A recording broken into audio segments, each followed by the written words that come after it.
The United States has just staged the most embarrassing military humiliation of modern history, and the one who caused that shame was Russia defending Venezuela. What happened in the Caribbean will go down in history as the day the American empire showed the entire world it is nothing but a paper tiger.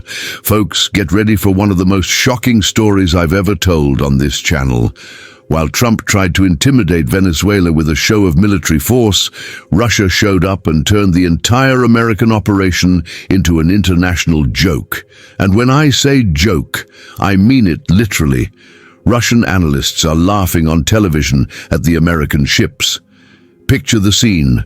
The Pentagon announces with great pomp the dispatch of destroyers to waters near Venezuela, promises of firmness, discipline, and a supposed strategic blow against the region's cartels. It was meant to be a classic display of American military power. If you want to understand how this operation became the biggest embarrassment in the history of the U.S. Navy, hit like now, comment what you expect from this story, and subscribe to the channel because the details will leave you speechless. But what actually happened was completely different. What should have been a demonstration of force turned into an empty spectacle, more propagandistic than military. And Moscow wasted no time exposing this farce to the whole world. A Russian military analyst summed up the situation in a phrase that is already circling the globe. Not even air comes out of those ships. The Russians are literally mocking Trump's display. What was sold as a show of strength ended as improv comedy. The Russian response was devastating in its simplicity. They didn't need to send ships or issue threats. It was enough to publicly ridicule the American operation to show the world that the United States is just naval theater for photographs. Putin, with his characteristic irony, let the military analysts do the dirty work themselves. The message was crystal clear. The United States can move ships, but it will not dare to fire a single shot. Russia casts its shadow and sets the limits. The United States tried to criminalize Venezuela with a narrative of regional security. The Western media machine, Reuters, CNN, Miami-based portals, repeated in chorus that the operation aimed to strike criminal networks. But independent voices quickly unmasked the staging. There were no real war plans, only a psychological operation designed to instill fear, justify sanctions, and distract public opinion. The Venezuelan journalist Victor Hugo Majano, interviewed by Sputnik, was unequivocal. This is not a military plan, it's a perception operation. According to him, the presence of American ships does not answer to a coherent strategy, but to a staging whose sole purpose is to manufacture headlines. Washington seeks to cover up its economic and diplomatic failure with a naval spectacle that fools no one. The script is always the same: criminalize the adversary, wave the specter of drug trafficking, and dress as security what is in reality a war of communication. Majano revealed something even more shocking. The transfer of ships from the Mexican Pacific to the Caribbean makes no operational sense except to free up drug trafficking corridors. By removing pressure in the Pacific, they facilitate the entry of shipments from the Albanian mafia to the U.S. West Coast. In other words, while the United States struts in the Caribbean, it opens the doors to the mafias that flood its own territory. A perverse move that exposes Washington's contradiction, striking Venezuela with headlines while tolerating criminal flows that finance its own power groups. The cartel isn't at sea, it's in the media, Majano explained precisely. Destroyers don't fight drug trafficking. They are the set design of a media show that seeks to legitimize sanctions and criminalize the Bolivarian government.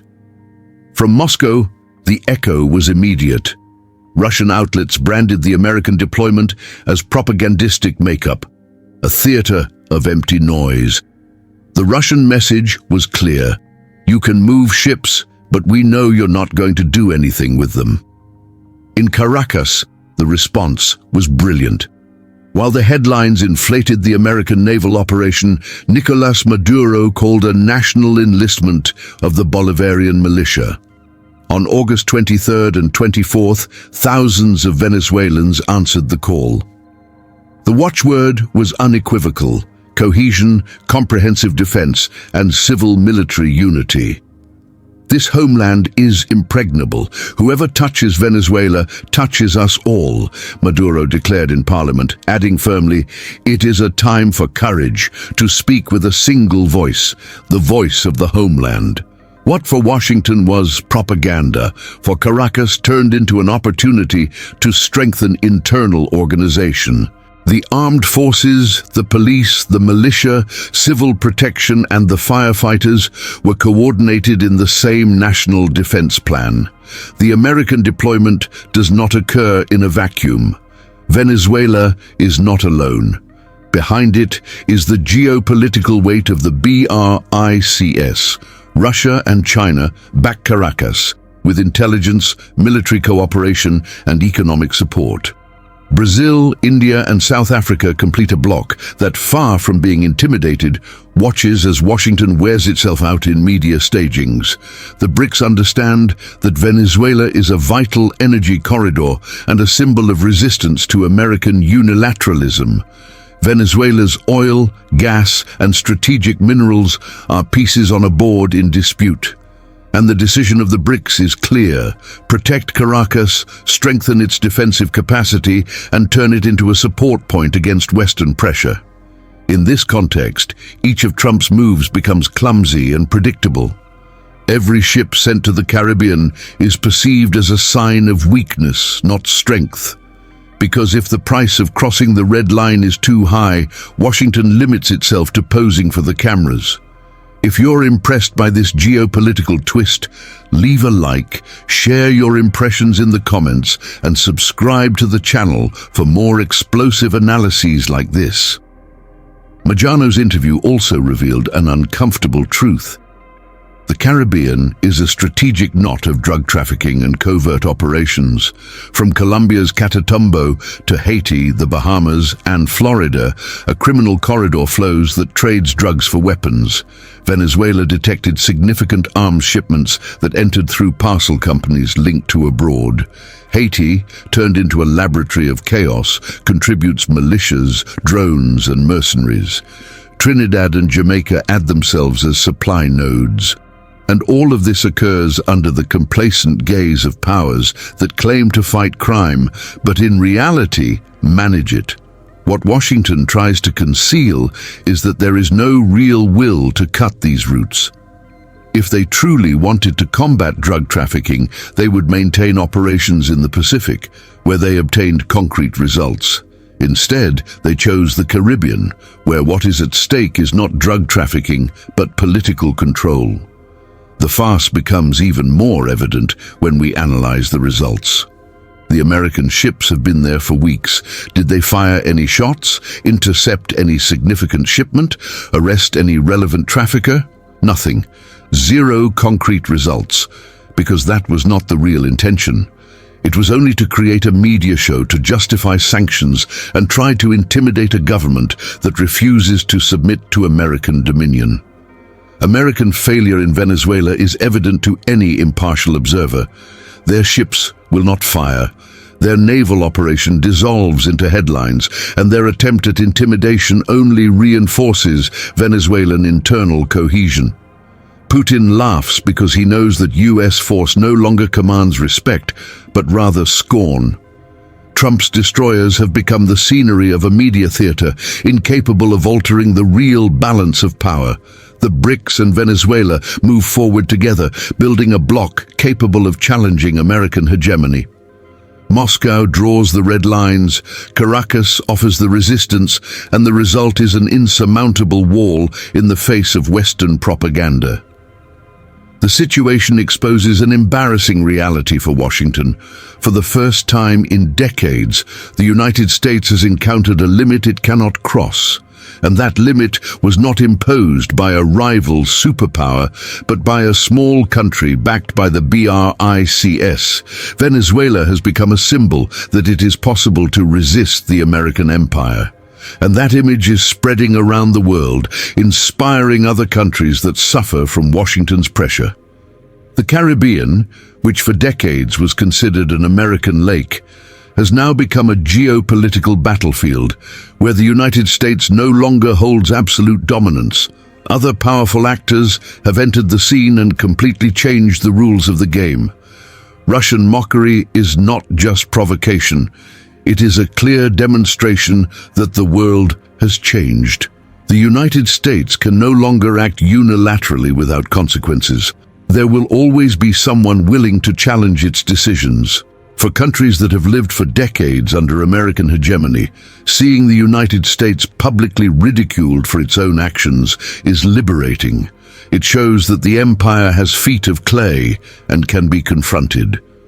The American naval operation in the Caribbean will go down in history as a symbol of the decline of American power, not because of its scale or military importance, but because of the pathetic way it was conducted and the embarrassing results it produced.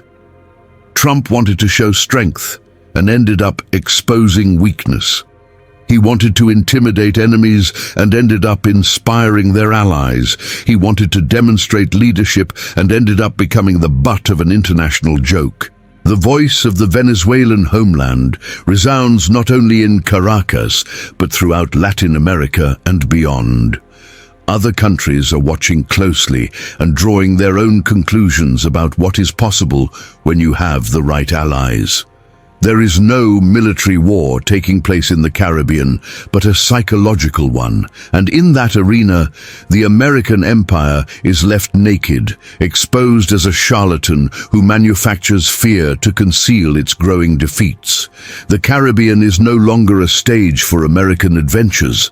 It is a vital corridor, now guarded by an alliance the United States cannot break. Not with ships, not with headlines, not with sanctions. To follow all the developments of this historic humiliation and understand how it will affect the global balance of power, leave a like, share your opinions in the comments, and subscribe to the channel by activating all notifications. The conclusion is inevitable. The United States has failed completely. The BRICS and Venezuela are writing a page of historic resistance, and the echo of Russian mockery will continue to resound as American destroyers pose useless for the cameras. The world is witnessing the birth of a new international order in which the United States is no longer the only one dictating the rules. And Venezuela, small but defiant, has become the symbol of this historic transformation. The era of absolute American dominance has come to an end in the Caribbean, and what announced that end were not weapons or armies, but Russian laughter echoing across the seas that Washington once considered its own.